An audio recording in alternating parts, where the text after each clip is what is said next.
सुप्रभात। आज की चर्चा का विषय है आध्यात्मिक उन्नति का साधन। आध्यात्मिक उन्नति का साधन।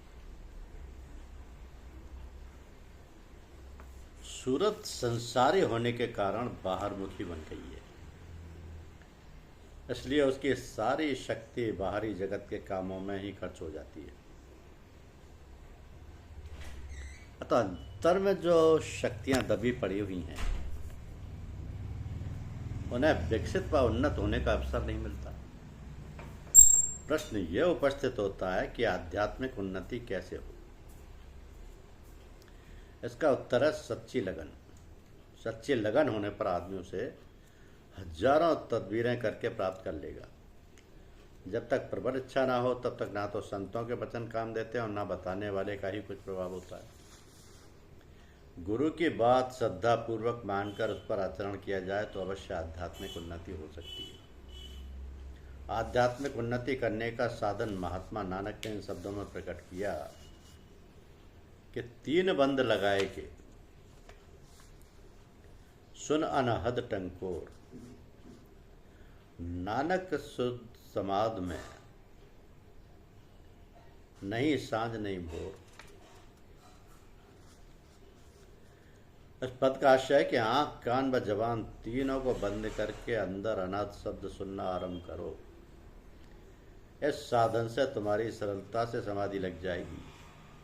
इन 3 इंद्रियों को वश में करने से क्या लाभ होता है, इसका उत्तर मौलाना रूम ने इस शब्दों में दिया कि चश्म बंदो गोश बंदो लब्य बंद गर न बीनी सिर्फ हक बरमन बिकंद।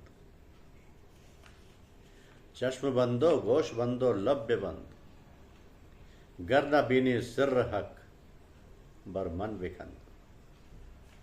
यानी आँख कान तथा जबान को बंद करो। यदि फिर भी तुमको उसके भेद से जानकारी ना हो तो मेरी हंसी उड़ाना। जितनी आवश्यकता इन तीनों इंद्रियों के व्यवहार के लिए है उतनी ही परमार्थ के लिए भी है।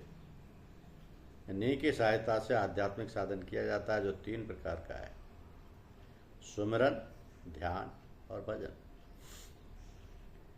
सुमिरन अर्थात सूरत की जबान से प्रभु का स्मरण करना, नाम स्मरण करना।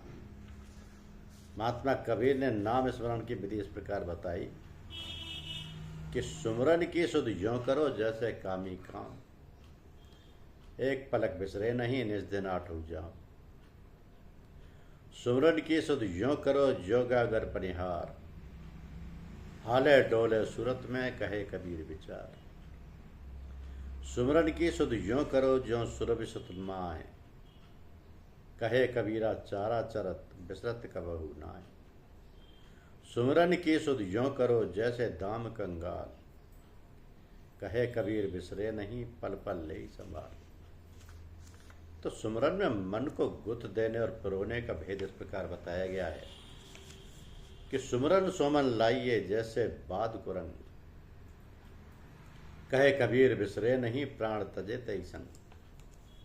सुमिरन सोमन लाइए जैसे दीप पतंग, प्राण तजे छन एक में जरत न मोड़े अंग।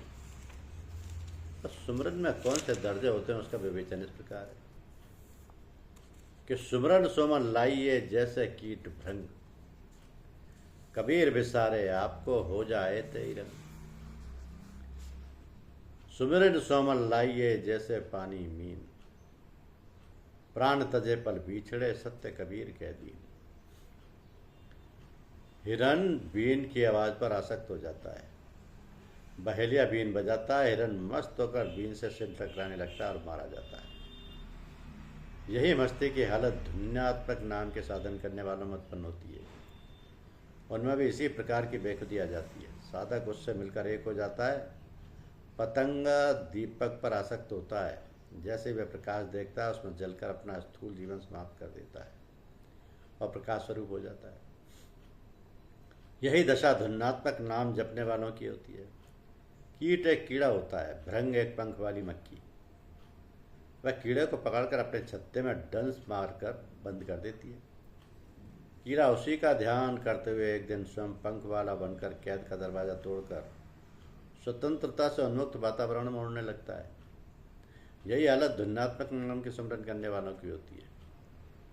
वे नाम को सुमरते हुए गुरु की आज़ादी के लक्ष्य को सामने रखकर ध्यान की ताकत से उसी के रूप में परिवर्तित होकर जीवन मुक्त हो जाते हैं।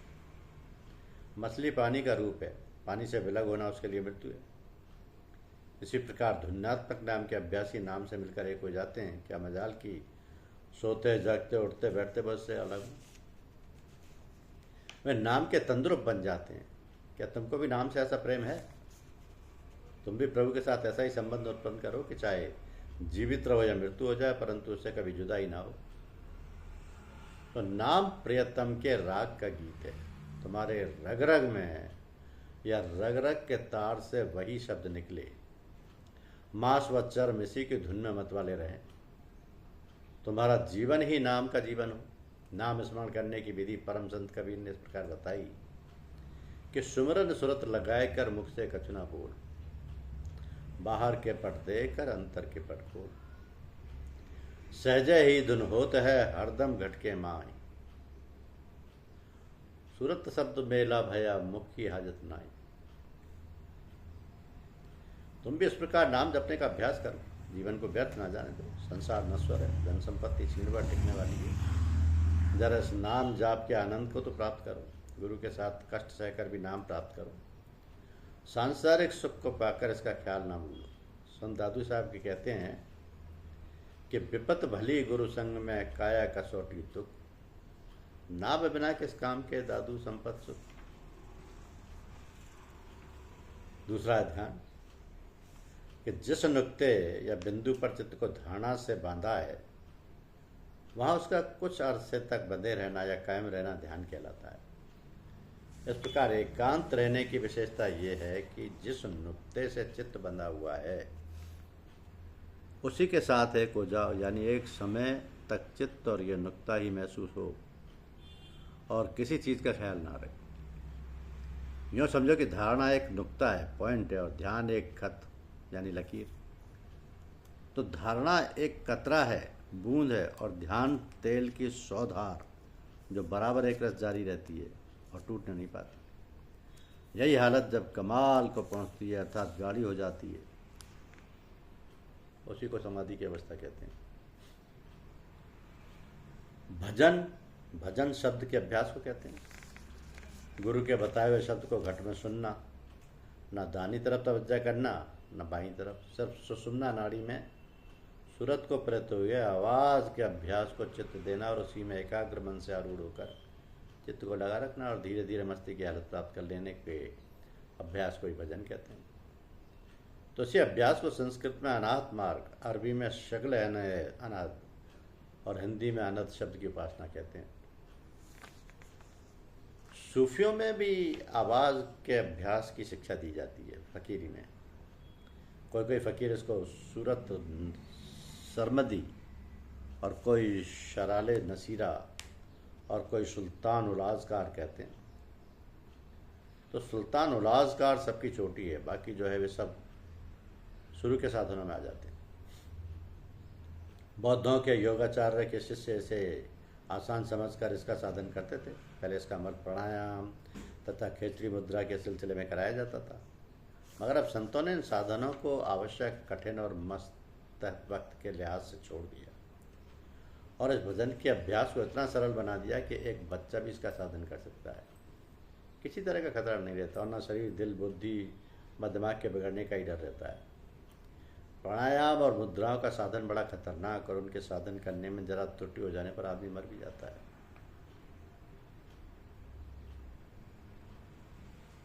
मगर जब कोई सच्चा व अनुभवी पूर्ण अभ्यासी ना मिले उस समय तक सिर्फ किताब पढ़कर कोई भूल कर भी भजन करने का अभ्यास ना करे, नहीं तो सब धोखा खाएगा।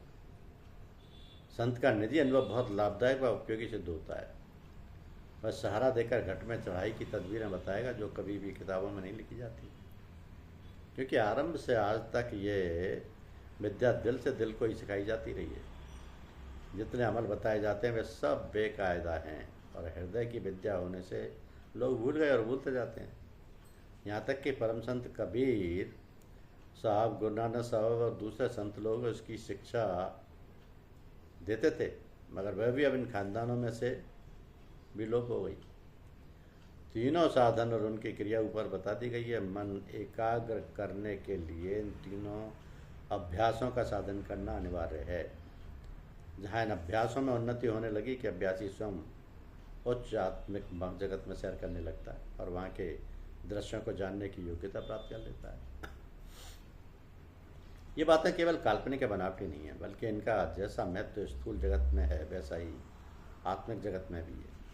क्योंकि जो आत्मा स्थूल शरीर को छोड़कर ऊपर की सूक्ष्म दृष्टि में रहती हैं, उनमें भी ये तीन साधन सूक्ष्म रूप में विद्यमान रहते हैं। तो जिज्ञासु जरा इन पर गंभीरता से विचार करे तो वह उनके रहस्य को भली भांति जान पाएगा। आँख, कान व जबान इन तीनों इंद्रियों की तीन ताकतें हैं जो बाह्यमुखी होने से मनुष्य को बाहरमुखी कर देती है, मगर इनमें अंतर्मुखी बनाने की भी शक्ति है। मनुष्य जब बाहरी संसार में कोई बात सुनता है तो मन में बैठकर उस पर विचार करने लगता है।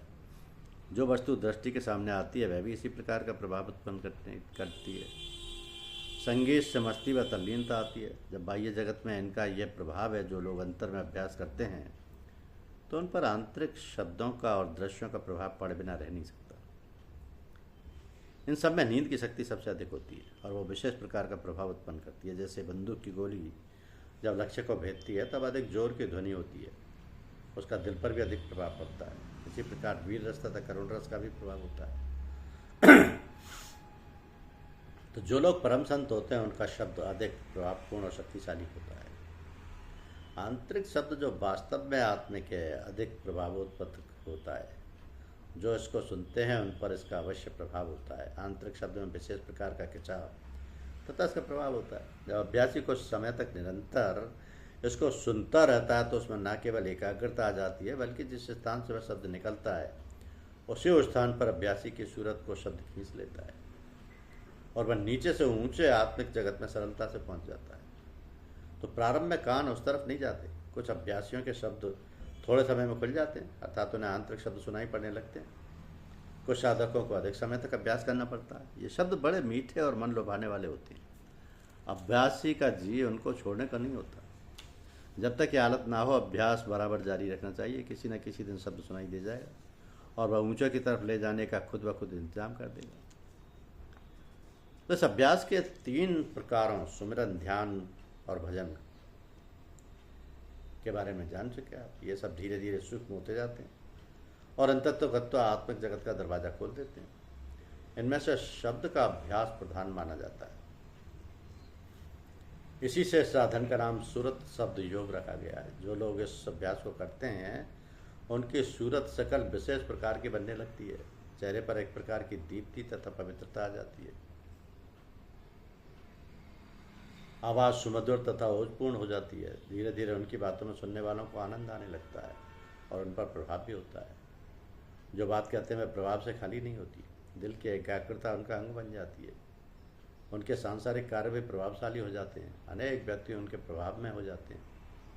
ये साधारण सी बातें हैं जो प्रारंभिक अभ्यासियों में दिखाई देती हैं। जो साधक अनेक आंतरिक दर्जे पार कर लेते हैं उनकी आत्मशक्ति का वर्णन करना कठिन है।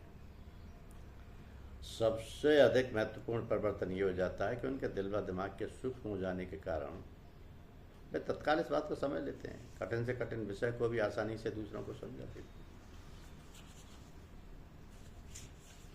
यही है आध्यात्मिक पथ। धन्यवाद।